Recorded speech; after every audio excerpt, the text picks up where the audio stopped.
Oke, selamat datang. Kali ini kita akan bedah tuntas gimana caranya membangun bisnis digital di tahun 2026, bahkan kalau kamu mulainya bener-bener dari nol. Yuk kita langsung masuk aja.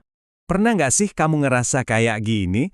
Ide di kepala tuh udah banyak banget, brilian semua, tapi mentok di satu hal klasik. Nggak ada modal. Ini masalah yang umum banget kok. Tapi ada kabar baik nih, dunia bisnis itu udah beda banget sekarang. Di tahun 2026 nanti, uang tuh bukan lagi jadi syarat nomor satu. Yang paling penting sekarang justru skill, konsistensi, sama kemauan buat terus belajar. Itu modal utamanya. Nah, ini dia peta perjalanan kita. Pertama, kita bakal bahas kenapa sekarang waktu yang tepat. Terus, kita cari ide yang pas buat kamu. Lanjut, kita manfaatin alat-alat gratisan. Setelah itu, kita susun strategi jangka panjang. Dan terakhir, gimana cara meresmikan usahanya? Lengkap kan? Dari nol sampai jadi bos. Oke, kita mulai dari yang pertama ya. Kenapa sih harus 2026? Kenapa sekarang? Jawabannya simpel. Karena ada peluang emas yang lagi kebuka lebar banget di depan kita semua. Ada beberapa alasan kuat kenapa sekarang itu waktu yang pas banget. Pertama, biaya awalnya itu super rendah. Kamu beneran cuma butuh laptop sama internet. Itu aja. Kedua, lihat deh kebiasaan orang Indonesia sekarang. Makin nyaman kan belanja dan belajar online. Terus, enaknya lagi, bisnis ini fleksibel, bisa dikerjain dari mana aja. Dan yang paling penting, teknologi kayak AI sekarang udah kayak asisten pribadi gratis yang siap bantu kita.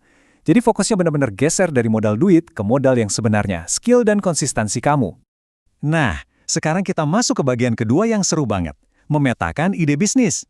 Ini semua tentang gimana caranya nemuin celah yang pas, yang benar-benar cocok sama skill dan minat kamu. Dengerin baik-baik, ini kuncinya. Berhenti mikirin mau jualan apa ya, tapi mulai pikirin masalah apa yang bisa gue selesain. Bisnis digital yang berhasil itu yang bisa nyelesain masalah yang spesifik, buat orang-orang yang spesifik juga. Contohnya nih, bukan sekedar jasa desain grafis, tapi jasa desain grafis untuk postingan Instagram UMKM kuliner. Jauh lebih tajam kan? Kalau kamu masih bingung, ini ada beberapa kategori yang bisa jadi inspirasi. Jago nulis atau desain? Buka jasa kreatif. Kamu orangnya rapi dan terorganisir? Coba jadi admin online. Punya keahlian tertentu? Bikin jadi produk digital kayak e-book. Atau coba deh model e-commerce kayak dropshipping, di mana kamu nggak perlu pusing mikirin stok barang sama sekali. Nah, analogi dari Agus Leo Halim ini keren banget buat ngejelasin poinnya. Coba bayangin, sapi, sepeda, air kelapa, itu kan hal-hal biasa aja ya, tapi begitu digabungin jadi unik dan menarik. Sama kayak skill kamu. Mungkin kamu jago public speaking, suka K-pop, dan ngerti banget soal keuangan. Gabungin aja ketiganya, jadi konsultan keuangan untuk K-popers. Unik kan? Oke, bagian ketiga, alat-alat tempur kita.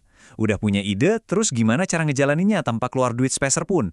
Tenang, jawabannya ada di teknologi. Yap, kenalan dulu sama asisten bisnis baru kamu, AI. Ini bukan lagi teknologi masa depan yang mahal dan ribet loh. AI sekarang udah jadi alat gratisan yang bisa bantuin kamu nulis, desain, bahkan bikin rencana bisnis dari hari pertama. Coba deh lihat tabel ini. Praktis banget kan? Kamu bisa pakai ChatGPT buat semua urusan tulis-menulis. Tinggal kasih perintah yang pas, ide konten sebulan bisa jadi dalam hitungan menit.